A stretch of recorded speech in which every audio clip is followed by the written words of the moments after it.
Assalamualaikum warahmatullahi wabarakatuh. Waalaikumsalam warahmatullahi wabarakatuh.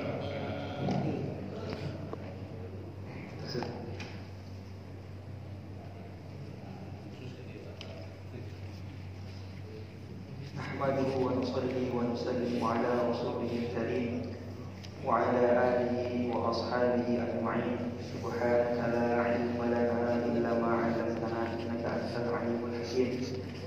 Rabbi shrah li sadri wa yassir li amri wahlul 'uqdatam min lisani yafqahu qawli. Amma ba'd.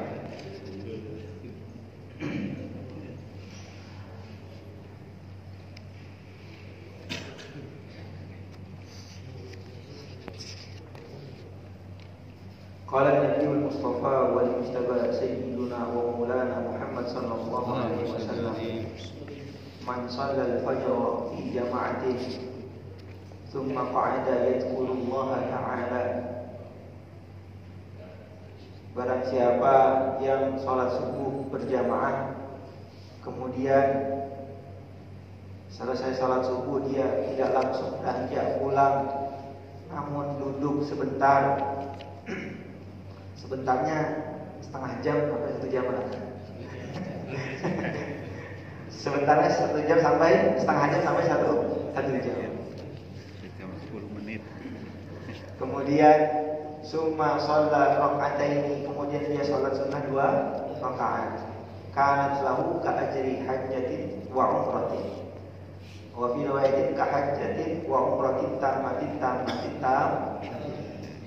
Maka orang yang selepas berzikir kepada Allah kemudian dia sholat 2 rakaat, maka pahalanya itu seperti, bukan sama, tapi apa? Seperti. Kalau mau sama harus berangkat ke sana. Modal, apa? Modal. Maka pahalanya seperti pahala haji dan umrah. Yang sempurna. Au kama jaa fil hadis. Maka duduknya kita di sini, kita kembali memperbaharui niat kita. Duduknya di sini yang duduknya pertama nggak enak karena teman atau nggak enak karena saya jamaah masjid, nggak enak, itu dihilangkan niatnya duduk di sini, yaitu untuk mendapatkan ridho Allah dan rahmat Allah berupa pahala haji dan umrah.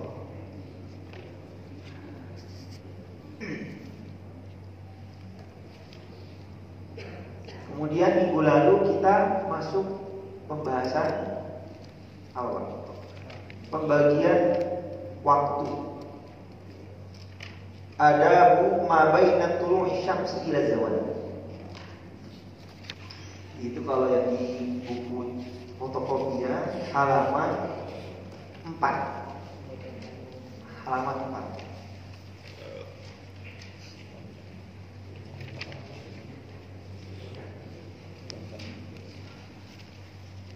Itu saya loncat,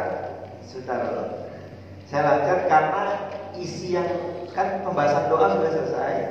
Nah setelah itu pembahasan mengenai zikir-zikir yang dibaca apabila kita masih ada waktu sampai menunggu waktu isya, gitu. Nah zikir-zikirnya itu diantaranya la ilaha illallah wahdahu la syarika lah, lahul mulku wa lahul hamdu wa yuhyi ala kulli syai'in. Itu udah baca tadi salat di halaman 3. Jadi semuanya itu ada 10 zikir-zikir yang para alim ulama mengamalkan sesuai dengan Al-Quran ataupun hadisnya baginda Rasulullah sallallahu alaihi wasallam. Allahumma la mani'a lima a'taita wa la mu'tiya lima mana'ta wa la radda lima qadaita. Sampai akhir, wala yaqulu illa billah. Sampai akhir itu juga masyhur di dalam hadis yang kita baca, nanti Bapak bisa hafalkan sedikit demi sedikit. Kemudian saya langsung lompat ke halaman berapa? 4. Ada ma sebelah kiri ya. Ada ma ba'da tulu'i syamsi ila zawal. Orang itu biasanya kalau selepas sholat subuh kemudian dia selesai zikir sholat subuh, bingung mau ngapain. Diisi baca Quran kah? Atau diisi zikir kah? Apa langsung olahraga di luar? Maka di sini Al-Imam Al-Ghazali beliau membuat tertib kehidupan bagaimana yang dilakukan amalan seharian itu antara terbitnya matahari sampai siang, sampai zuhur. Fa idza tala'at asy-syamsu wa ratafa'at qadra rumhi, apabila matahari telah terbit, kemudian meninggi. Matahari itu kan setelah terbit sejajar, kemudian dia naik ke atas. Wartamat, kemudian dia naik qadrumhin, seukuran satu tombak. Jadi bayangan itu kalau ditaruh, kemudian dia kena matahari, tingginya itu hampir satu tombak melalui kasat mata. Ukuran perkiraan itu tombak. Belum selesai. Fasholli rakaatain, maka sholatlah 2 rakaat. Wa dzalika inda zawali waqtil karolah, dan itu sholat itu dilakukan ketika hilangnya waktu dimakruhkannya sholat. Sebentar. Jadi di sini tuh di mana tuh Pak? Terbit ya, terbit tuh 5:55.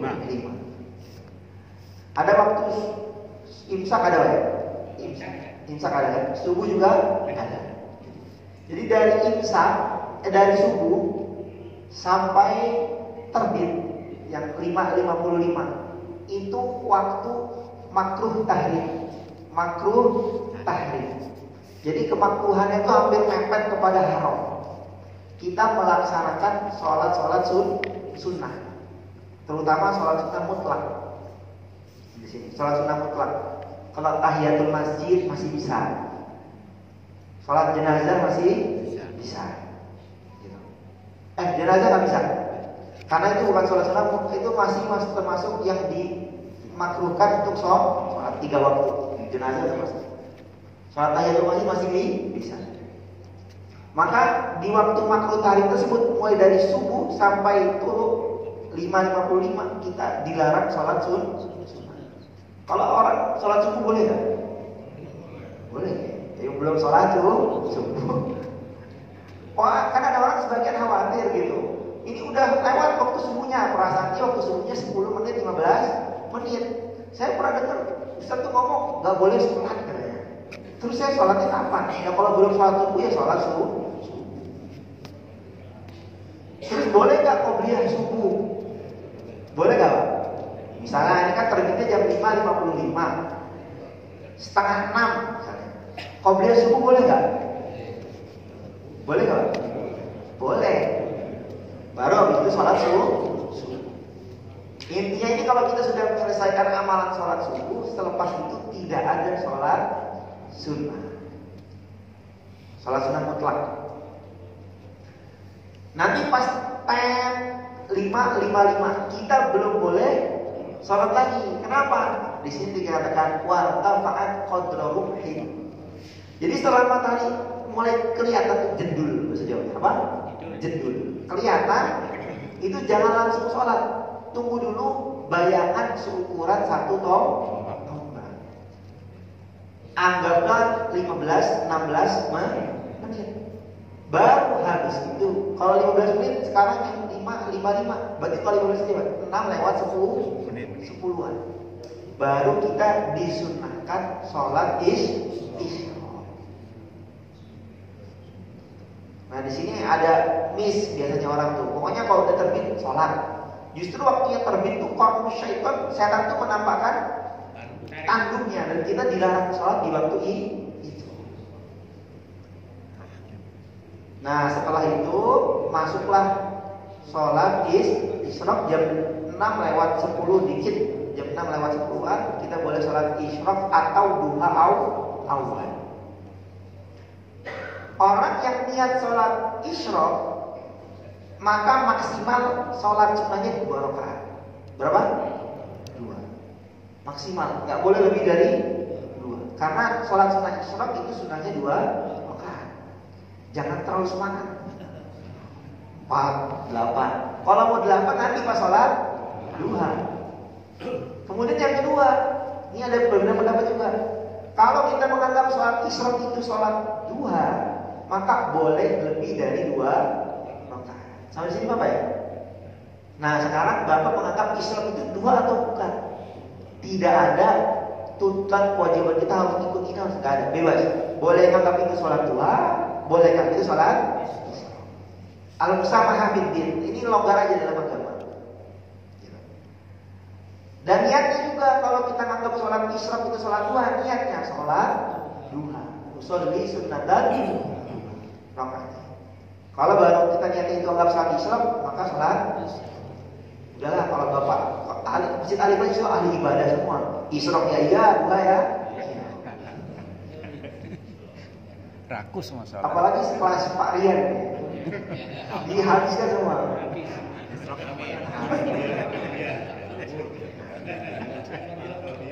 Ya, jadi titiknya itu selepas terbit 5.55 jangan langsung sholat, tapi tunggu dulu jarak sabar 10 menit sampai 15 menit lebih baru kita sholat isya. Wartafa'at qadra rumhin. Ukuran tombak itu saya udah sampai kemana? 2 meter. Enggak, 15 menit. 10 menit. 10 menit, 15 menit. Dan kita lebihkan waktunya untuk menghindari tadi itu kan ini makruh tahrim. Kalau dipas-pasin itu Bapak mau kemana sih? Saya buru-buru gitu harus pasin. Kemudian yang kedua, ada hal penting juga. Yadhkurullah ta'ala man sholal subha fi jama'atin, atau sebagai riwayat fil masjidi. Dalam riwayat ini itu sholat subuh berjamaah di dalam masjid. Kemudian dia summa qa'ada yadhkurullah ta'ala, kemudian duduk berzikir kepada. Nah makna berzikir di sini itu gak harus zikir tasbihan subhanallah atau la ilaha illallah, gak harus. Karena makna zikir itu luas. Inna nahnu nazzalna dzikra wa inna lahu lahafizun. Al-Quran di sini dikatakan zikir. Kemudian Nabi Musa diberi wahyu oleh Allah SWT, innani anallah la ilaha illa ana fa'budni wa aqimis sholata li. Sholat untuk apa? Zikir. Maka sholat juga termasuk zikir. Terus ngaji kayak gini zikir apa enggak? Termasuk zikir. Fa idza qadaytumus sholata fadhkurullaha qiyaman wa qu'udan wa 'ala junubikum. Wa 'ala junubikum. Fa idza ma'nantum ila akhir. Ngaji taklim, duduk di sini juga termasuk. Bahkan di dalam sebagian riwayat ngaji taklim itu lebih utama dibanding kita sholat ataupun zikir. Kenapa? Yang pertama, kalau sholat itu Bapak sendiri apa berjamaah? Kalau sholat sunnah itu sendiri atau berjamaah? Sendiri kan? Al-jama'atu rahmah. Berjamaah itu mendatangkan rahmah. Wal furqatu adzabun, dan perpisahan ataupun perpecahan itu mendatangkan siksa. Siksa di dunia susah, di akhirat juga susah. Maka lebih diumpulkan mana kalau lagi ada ngaji kemudian kita nggak lagi nyantai ya, nggak ada kesibukan apa-apa. Sholat sama duduk di sini. Sholat duduk di sini Pak. Dua-duanya unggul. Tapi lebih unggul duduk. Gimana clear Pak ya? Dua-duanya unggul, lebih unggul duduk. Nah, kecuali memang tadi bilang ada kesibukan yang kita memang harus melakukan kewajiban kita kerja ataupun dagang. Kemudian inda zawali waktu karahah. Sholat sunnah itu ketika hilangnya waktu yang dimakruhkan untuk sholat.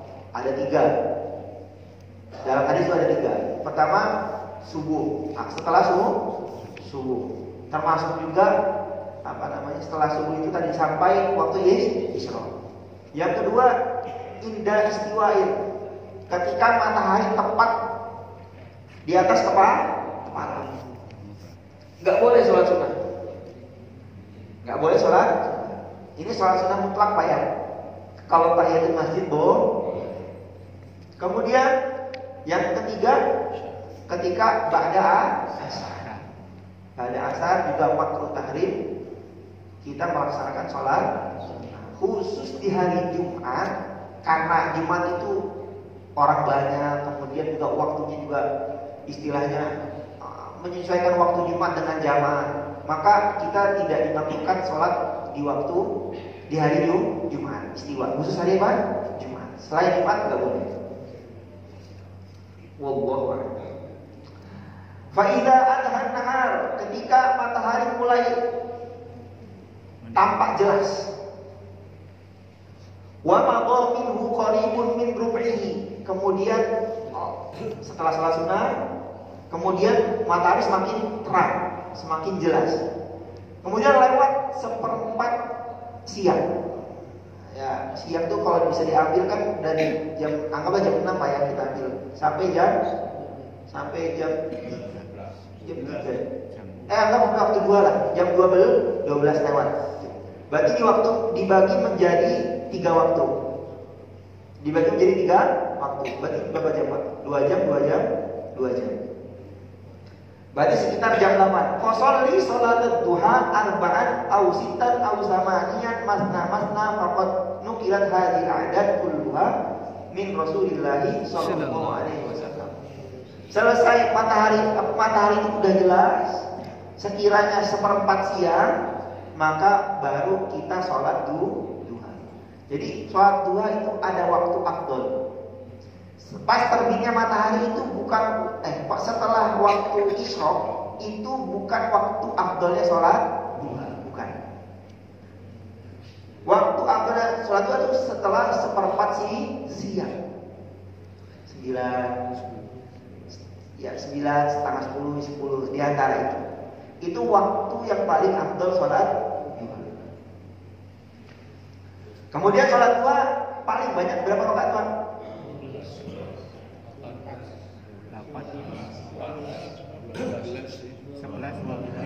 18. Di sini tidak ada perbedaan pendapat ulama. Cuman ada pendapat yang diunggulkan sama pendapat yang tidak diunggulkan. Sholat duha itu pendapat yang diunggulkan itu paling banyak 8. 12 itu pendapatnya lemah. Maka kalau mau semangat sholat duha berapa Pak? 8. Kita mengamalkan agama ikut tuntunan, jangan ikut semangat. Kalau mengamalkan agama ikut semangat, jadi apa-apa ditabrak. Saya mau sholat subuh 8 rakaat, boleh nggak? Nggak boleh. Kenapa? Mengamalkan agama itu harus ikut tuntunan. Sesemangat apapun, kalau bisa 8 ya 8. Saya mau rezeki saya tambah 12 jadinya. Niatnya udah keliru, apalagi sholatnya. Maka 8 rakaat ini lebih utama dibanding 12. Memang ada yang hadis mengatakan 12 rakaat. Kemudian beliau mengatakan seluruh bilangan ini, sholat 2 rakaat, sholat 2 4 rakaat, sholat 2 6 sampai 8, itu semua pernah diamalkan oleh baginda Rasulullah Shallallahu Alaihi Wasallam. Wa man syaa falyastaqlil, yang pengen dikurangi ya silakan dikurangi. Wa man falaisa baina tulu, wa man faman syaa falyastakthir, yang mau ditambah silakan ditambah, yang mau dikurangi silakan dikurangi. Minimal jangan meninggalkan 2 rakaat. Itu akol, udah paling ringannya 2.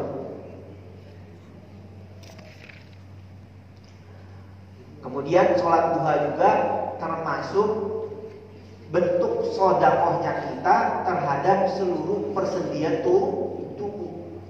Kita ini udah menggunakan alat tubuh kita ini selama puluhan tahun. Nah, bentuk sodakohnya kita terhadap persendian diri kita sebanyak dalam riwayat itu 360 persendian itu sodakohnya dengan sholat duha.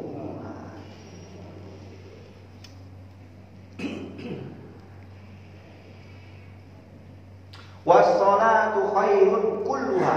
Salat itu seluruhnya baik.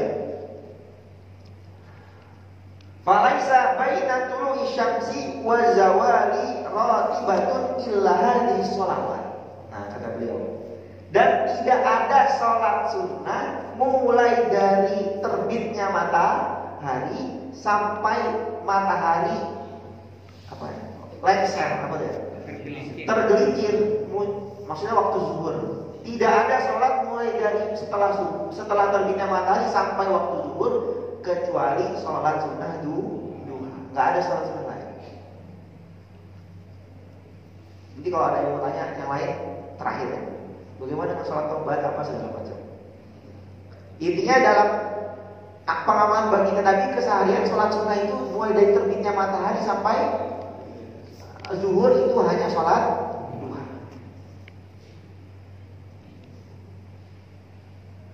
Fama fadla minha min awqatika falaka fi arba'ana. Ini ajibnya para alim ulama itu. Fa idza faragta fansab wa ila rabbika farghab. Para alim ulama itu membiasakan fa idza faragta fansab. Setelah kita selesai dari satu amalan langsung mikir, amalan apa lagi yang harus saya lakukan? Kalau kebiasaan kita gimana, Pak? Udah ngaji, waktunya ngopi. Betul nggak, Pak? Udahnya ngaji, kalau ibu udahnya ngaji, waktunya gosip. Jadi para ulama itu udah selesai sholat duha nih, apa yang harus saya lakukan? Maka beliau mengatakan, kalau selepas sholat duha waktu kita masih ada banyak, maka hendaklah waktu kita itu terbagi menjadi 4 keadaan. 4. Jadi setelah sholat duha kita ngapain? Al-hal-halula, tidur. Tidur bagus Pak, apalagi bulan Ramadan. Tidur itu ibadah.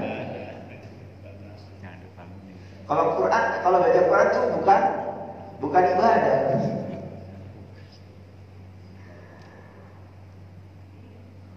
Al-hal-halula, keadaan yang pertama. Ini insya Allah bapak-bapak di sini yang istilahnya sudah selesai aktivitas di kantor ini bisa mengamalkan ini. Karena apa? Waktunya longgar. Keadaan yang pertama selepas kita sholat sunnah di waktu isyraq ataupun di waktu duha, wahiyya al-afdal an tasrifahu fi talabil ilmi an-nafi'. Pergunakan waktu kita untuk menuntut ilmu yang bermanfaat. Bukan hanya untuk ilmu ya, ilmu yang bermanfaat. An-nafi' fid dini dunal fudulil ladzi akabban nasu alaihi wa sammahu ilman. Beliau agak keras di sini. Ini beliau yang bukan saya Pak ya, beliau. Jadi kita menuntut ilmu yang bermanfaat dalam urusan agama, dalam urusan akhirat, bukan ilmu yang kebanyakan manusia itu bertungkus lumus mendalami ilmu tersebut sehingga mereka menamai ilmu itu dengan sebuah ilmu, menamakan ilmu tersebut dengan ilmu. Jadi ilmu yang bermanfaat adalah ilmu yang bermanfaat untuk nanti kita di akhir.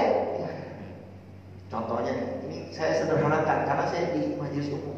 Kalau di majelis santri bahasa saya kayak gini ya. Ini majelis. Contohnya, ilmu yang bermanfaat di akhirat. Contohnya, Bapak belajar ilmu manajemen.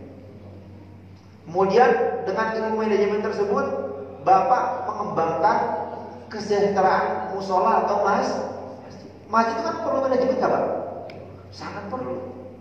pemasukan, pengeluaran, pendapatan, segala macam itu perlu manajemen dengan baik. Berarti ilmu manajemennya yang dia pelajari, kemudian dia tuangkan waktunya di dalam masjid untuk mengatur pengelolaan masjid, berarti ilmu manajemennya manfaat untuk akhirat dia. Maka bapak-bapak di sini yang ahli ekonomi, ahli manajemen, jangan pelit berbagi apa? Ilmu. Saya punya pengalaman begini segala macam yang sesuai dengan maslahat masjid atau maslahat apa? Madrasah atau maslahat kompleks secara umum. Ini yang agak ringan. Tapi kalau yang agak keras, udah tidak ada ilmu kecuali ilmu yang itu datang dari baginda Rasulullah Sallallahu Alaihi Wasallam. Itu sejatinya ilmu, yaitu ilmu yang langsung dari baginda Rasulullah Sallallahu Alaihi Wasallam, yang itu merupakan wahyu datangnya dari malaikat Jibril melalui dari Allah Subhanahu wa Ta'ala. Ini kalau agak keras. Nah, sekarang kita mau menelaah ilmu bermanfaat itu apa? Ini yang dengar ini biarpun saya baca itu kena. Pertama, ilmu yang bermanfaat itu apa? Bawahnya Pak, paling bawah ya. Al-ilmu an-nafi'u, ilmu yang bermanfaat, ma yazidu fi khaufika minallahi ta'ala.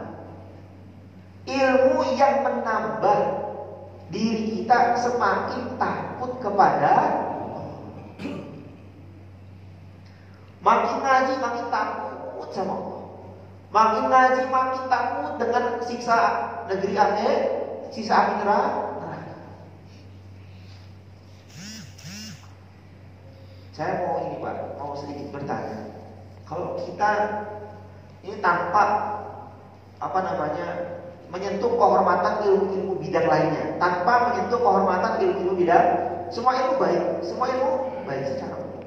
Tapi kita membahas sekarang ilmu yang bermanfaat dari segi agama ya, dari segi sudut pandang agama. Kita kalau belajar matematika itu kira-kira itu untuk sebagian orang secara umum itu kita kira-kira bisa ingat Allah apa enggak? Saya belum pernah pengalaman. Kalau kita ngaji matematika itu bisa ingat Allah enggak Pak? Kira-kira secara umum ya, secara bisa apa Pak? Sudah sekarang gak usah matematika. Bapak kalau hitung duit tuh, itu matematika ya? 1.000, 2.000. Pernah gak ingat? Subhanallah, alhamdulillah, makin banyak duitnya makin apa? Makin lupa.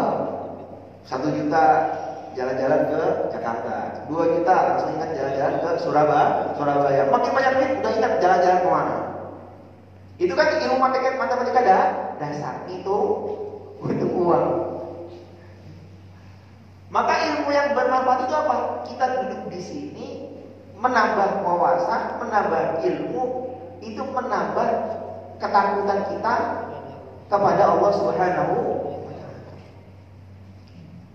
Saya diampuni gaya sama Allah. Saya pagi itu dapat rahmat Allah apa enggak? Jadi takut terus. Nih, yang duduk di sini juga enggak semuanya takut sama Allah. Karena apa? Ya hatinya penuh dengan benci, hatinya penuh dengan kesel, hatinya penuh dengan udah itu ketutup semua, maka takut dengan Allah itu hilang. Saya sudah sering menyampaikan, manis dada ilman walam yazdad hudan. Barang siapa yang ilmunya semakin tambah, tapi tidak tambah takut kepada Allah, lam yazdad minallahi illa hudan, kecuali semakin banyak ngaji, semakin jauh dari Allah.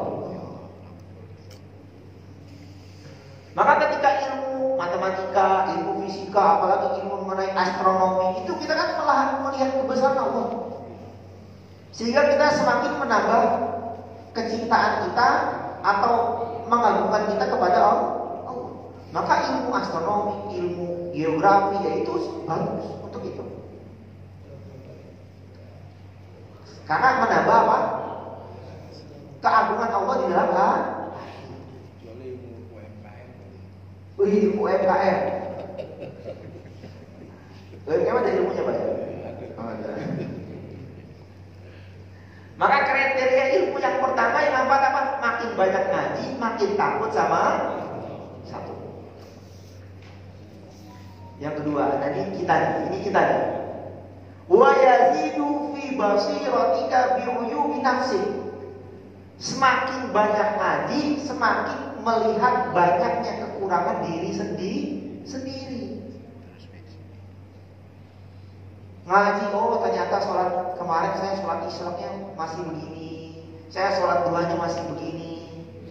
Oh kemarin waktu saya belum terbagi dengan baik seperti ini. Jadi apa?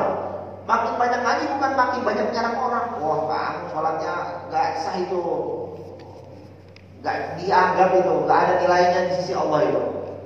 Makin banyak ngaji, makin banyak nyerang orang. Maka ilmunya itu walaupun ilmu agama, walaupun ilmu hadis Al-Quran, tetapi tidak bermanfaat untuk diri dia. Kenapa? Ilmunya digunakan untuk mencela orang lain. Maka paling banyak itu bagaimana paling baik itu kita mencari ilmu, tapi untuk melihat kekurangan diri. Udah orang tuh udah urusan dia dengan Allah, kita nggak punya apa ya? Kecuali bab dakwah.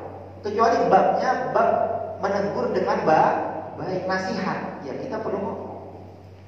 Tapi ini pembahasannya ilmu agama secara fungsinya untuk apa? Bukan untuk melihat kekurangan orang, tetapi melihat kekurangan diri. Saya ingat Pak, sekitar tahun 2012, saya sempat ngaji qiraat Pak. Ngaji apa? Itu gurunya ketika masuk pertama kali duduk langsung menyampaikan, ilmu qiraah ini bukan ilmu untuk menyalahkan bacaan orang. Saya langsung masa iya ya? Kan kita kan baca Quran buat diri kita sendiri. Itu waktu itu saya ngomong gini Pak. Akhirnya saya terus tahun 2 tahun ngaji qiraat sama. Baru selesai Imam Kisai, baru 3 imam itu saya pelajari, kan semuanya tuh 7. Saya baru 3 itu. Setiap sholat, wah itu kurang gorokan, kurang panjangnya, kurang 2 ketukan. Itu makhluknya nggak gitu. Itu otak saya gitu Pak. Ke tengah-tengah apa? Jadi saya makin banyak ngaji qiraat, makin banyak makin sholatnya nggak khusyuk. Kenapa? Dengar bacaan orang tuh langsung apa? Salah nggak gitu, salah nggak gitu. Yang salah ilmunya apa kitanya Pak? Kita aja yang salah. Tapi ini real pengalaman saya pribadi. Akhirnya saya stop ngaji qiraat. Sementara saya stop. Kenapa? Hati saya belum siap. Tapi kalau baca Quran mah terus langsung biasa. Ngaji qiraat itu kenapa ya? Ngaji qiraat sama kan kita mempelajari ilmu dari berbagai sudut pandang imam. 7 imam minimal. Sehingga kalau ada orang baca Quran begitu langsung sensitif apa telinga. Bapak coba deh tanya Ustaz Kubis tuh yang ngajar deh. Kalau yang Bapak baca tuh kira-kira kupingnya tuh gatal apa enggak ya Pak? Ngait terus Pak ya. La ilaha illallah. Maka kriteria ilmu yang kedua yang bermanfaat adalah semakin kita mengetahui aib diri kita sendiri. Justru kalau kita menilai orang lain dari sisi keburukannya, itulah diri kita. Kenapa? Al-mar'u yaqisu ala nafsi. Orang itu akan berkaca terhadap dirinya sendiri. Contohnya, Bapak lihat orang di kamar mandi lama. Kalau di dalam kamar mandi dia biasanya melakukan keburukan, mesti di dalam kamar mandi dia melakukan maksiat. Mungkin kalau santri merokok atau ngapain. Kenapa? Karena dirinya ngerokok di dalam WC. Padahal belum tentu dia lama karena apa? Justru kita menilai keburukan orang lain itu menunjukkan hati kita, diri kita seperti itu. Maka kurang-kurangilah memandang, menjudge orang lain. Orang lain sudah punya hisabnya sendiri dengan Allah. Kita gak ikut-ikutan. Ini babnya bab ilmu. Tapi kalau bab dakwah beda. Kalau babnya dakwah, Bapak lihat orang lain mencuri harus gitu. Oh, biarin itu mencuri, urusan dia sama Allah. Ya enggak gitu. Itu beda bab. Itu beda bab. Kalau lihat kemungkaran, kalau kita mampu cegah dengan tangan ya dengan. Lah kita kemungkaran dicegah aja enggak, tapi berarti kan ngomong di belakang, si anu gitu. Si ini gitu. Belum tentu yang kita omongin itu berupa keburukan. Kita nggak tahu alasannya dia apa melakukan itu. Maka ini harus betul-betul kita pegang. Kenapa? Karena Majelis Al-Ikhlas ini alhamdulillah taklimnya lancar dan jalan. Maka kita harus koreksi, ini ilmu yang kita kaji ini manfaat apa enggak? Kemudian yang ketiga, wa yazidu fi ma'rifatika bi'ibadati rabbi.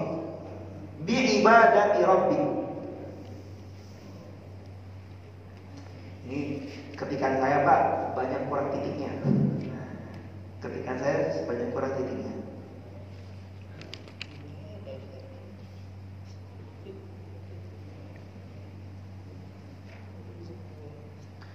Dan menambah pengetahuan engkau bi'ibadati rabbika dengan menyembah atau menghamba kepada Tuhan. Wa yuqallilu min rabbatika fid dunya. Nah, yang ketiga, ilmu yang bermanfaat itu apa?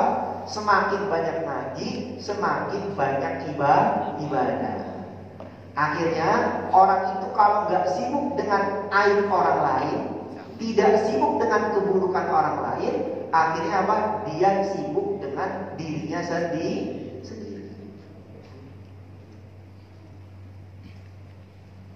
Ini urut pertama tambah takut kepada Allah. Kalau orang udah takut sama Allah, akhirnya apa? Dia mengetahui aibnya dirinya sendiri. Kalau dia udah tahu aibnya dirinya sendiri, baru dia akan sibuk dengan dirinya sendiri dengan ibadah kepada Allah. Itu yang ketiga. Yang keempat, wa yuqallilu min rabbatika fid dunya. Nah, makin banyak ngaji, makin tidak cinta dunia. Kaya boleh, miliarder boleh, tapi kekayaannya atau kelimpahan hartanya itu hanya sebatas sampai tangan. Jangan dimasukin ke dalam hati. Nih contoh nyata. Dulu zaman Bapak masih muda, zaman ngekos ataupun zaman lagi ngontrak. Kalau uang bulanan itu tinggal 100.000 terus hilang, itu rasanya susah atau senang Pak? Ini nyawanya tinggal berapa? 100. Orang itu makin sedikit uangnya, makin besar kecintaan. Saya kalau uang 100.000 ini hilang, makan saya apa? Ini bayar listrik belum. Kita 100.000 terus apa hilang? Itu kalau hilang Pak, masya Allah udah kayak kehilangan mobil. Kenapa? Makan seminggu itu uangnya ditinggal 100.000. Ini orang-orang yang kaya turunan gak ngerasain. Ini orang-orang yang perjuangan gitu. Zaman mondok uangnya tinggal, ya Allah di kantong uang saya Pak, itu inget banget ya. Saya dapat kiriman. Ini orang tua saya di sini. Alhamdulillah kirimannya cukup banyak. Pas. Itu buat akhir bulan. Selesai ngaji kan 9:30. Uang saya ambil kan ada tabungan santri. Itu uang tinggal berapa? 50.000 saya ambil. Selesai dari Tabansa, saya ke kamar naruh uang itu. Uangnya saya taruh di selipan kitab, biar orang gak lihat. Kitabnya saya taruh dalam apa? Lemari. Tapi gak saya kunci. Taruh. Nanti habis sholat saya pengen ini. Akhirnya pas taruh kitab itu saya ke masjid sholat duha. Niatnya apa? Biar 50.000 jadi 50 juta. Pas keluar ke kamar bukan jadi 50 juta, jadinya 0 rupiah. Uangnya hilang Pak. La ilaha illallah, dalam kamar, dalam lemari. Ini hal yang biasa. Kita bukan mengatakan pondok itu jelek, bukan, ini dimanapun terjadi. Ini kisah lucu. Perasaannya sholat duha, ya Allah, uangnya beranak jadi berapa, malah uangnya hilang. Oh, Masya Allah Pak, itu bener-bener. Namanya masih kecil Pak. Oh, nangis sana sini, uang tinggal segitu, nanti makan gimana, bilang gimana, pusing. Makin cinta sama uang 50.000. Padahal ngaji loh saya itu Pak. Harusnya apa? Kalau orang itu dewasa hatinya, rezeki dari Allah, 50.000 saya niatkan sedekah, insya Allah Allah akan ganti. Ini paling tepatnya itu, tidak makin cinta dunia. Nah kita itu kehidupan keseharian kita mendorong kita untuk cinta kepada dunia. Anak, istri, mobil, kerjaan. Berapa banyak orang stres karena selesai dari kerjanya selesai, PHK. Stres karena selesai masa pensiun, mau apa? Kenapa? Ya tadi itu, semakin susahnya dia, cintanya dia, kuatnya dia terhadap profesi dunia maka silahkan bekerja, silahkan mencari uang, tapi hanya sebatas di tangan. Kenapa? Uang itu ya dari tangan ke tangan. Gak mungkin uang itu kita timbul dalam rumah. Kita bakal beli gorengan, bakal beli sayur. Sudah. Jangan ditaruh dalam hati. Maka tujuannya ngaji di sini itu membuat diri kita semakin tidak cinta terhadap dunia. Dunia itu tidak hanya uang, jabatan, sanjungan orang, pengen dilihat orang, itu dunia semua full. Pengen dianggap orang. Saya kenapa saya enggak imam? Kenapa saya enggak sholat di soft awal? Itu namanya dunia. Kalau mau jadi imam ya buat masjid sendiri. Sholat sendiri. Ya kan? Maka penting sekali bagi kita, tujuan hidup kita di sini mencari ilmu yang bermanfaat. Bisa? Iya. Sebentar lagi. Tasnya saja. Masih 5 menit lagi. Tambah. Boleh. Iya. Ada tanya jawab juga. Tambah masih lapar Ustaz. Ketiknya 55. Jarang dulu. Isrom belum, masih 15 menit Isrom. Wa yazidu fi raqbatika fil akhirah. Dampaknya orang itu kalau ngajinya ilmunya manfaat, ketika dia tidak cinta dunia, maka dia semakin cinta terhadap negeri akhir. Udah berarti